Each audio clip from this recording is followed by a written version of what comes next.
বইয়ের পাতায় যার নাম দেখলেই হৃদস্পন্দন বেড়ে যেত, রাত জেগে যার মিশনের শেষটা জানতে উল্টানো হতো একের পর এক পৃষ্ঠা, যে মানুষটা ছিল রহস্য, রোমাঞ্চের আর ভয়হীন অভিযানের আরেক নাম, প্রজন্মের পর প্রজন্ম ধরে বাঙালির কল্পনার জগৎ শাসন করা সেই কিংবদন্তি মাসুদ রানা এবার সত্যিই আসছে বড় পর্দায়। বন্দুকের গুলি, গুপ্ত মিশন, বিশ্বাসঘাতকতা আর মৃত্যুকে চোখে চোখ রেখে হার মানানো এক স্পাইয়ের গল্প নিয়ে এবারের ঈদে শুরু হতে যাচ্ছে বাংলাদেশের সবচেয়ে বড় অ্যাকশন অধ্যায়ের নতুন যাত্রা।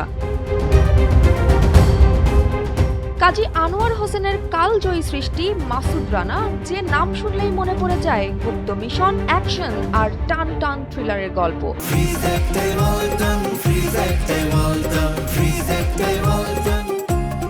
দীর্ঘ প্রতীক্ষা আর নানা জটিলতার পর অবশেষে ঈদে মুক্তি পেতে যাচ্ছে বহুল আলোচিত সেই সিনেমা মাসুদ রানা। ইমপ্রেস টেলিফিল্ম ও জাজ মাল্টিমিডিয়ার যৌথ প্রযোজনায় নির্মিত এই সিনেমা ইতোমধ্যেই মানুষের ভেতর তৈরি করেছে তুমুল আগ্রহ। সম্প্রতি টিজার প্রকাশের পর থেকেই যেন নতুন করে জেগে উঠেছে মাসুদ রানা উন্মাদনা। মাত্র 1 মিনিট 1 সেকেন্ডের ঝলকেই মিলেছে টান টান উত্তেজনা, ধোঁয়ায় ঢাকা অ্যাকশন, দৃষ্টিনন্দন ভিএফএক্স আর আন্তর্জাতিক মানের নির্মাণ শৈলীর আভাস। প্রতিটি ফ্রেমেই ছিল বড় ক্যানভাসের সিনেম্যাটিক আমেজ, যা অনেক দর্শকের কাছেই মনে হয়েছে বাংলাদেশি সিনেমায় এক নতুন অধ্যায়ের ইঙ্গিত। নতুন মুখ রাসেল রানার অ্যাকশন অবতার আর অভিনেত্রী সায়েদ তিথির উপস্থিতি, সবকিছু মিলিয়ে সামাজিক মাধ্যমে এখন মাসুদ রানা নিয়েই আলোচনা।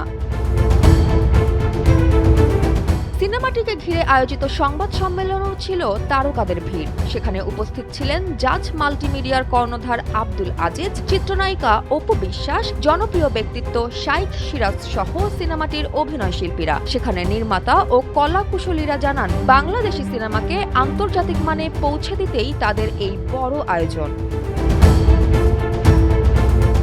মাসুদ রানাস গান রিলোড শুধু একটি সিনেমা নয়, এটি বাংলাদেশের অ্যাকশন সিনেমার নতুন এক অধ্যায়। বই থেকে সিনেমায় ট্রানজিশন, রাসেল রানার হিরো শট, ধোঁয়া, আগুন আর বন্দুক। বাংলাদেশি পাঠকের কাছে এটা এক ধরনের নস্টালজিয়া, আর সেই নস্টালজিয়াকেই এবার আধুনিক অ্যাকশন আর বড় বাজেটের আয়োজনে বড় পর্দায় তুলে আনছেন নির্মাতারা। এখন দেখার অপেক্ষা রোমাঞ্চ, অ্যাকশন আর স্পাই থ্রিলারের নতুন অভিজ্ঞতা নিয়ে এই ঈদে কেমন সাড়া ফেলতে পারে মাসুদ রানা। জয়া হাসান, এনপিবি।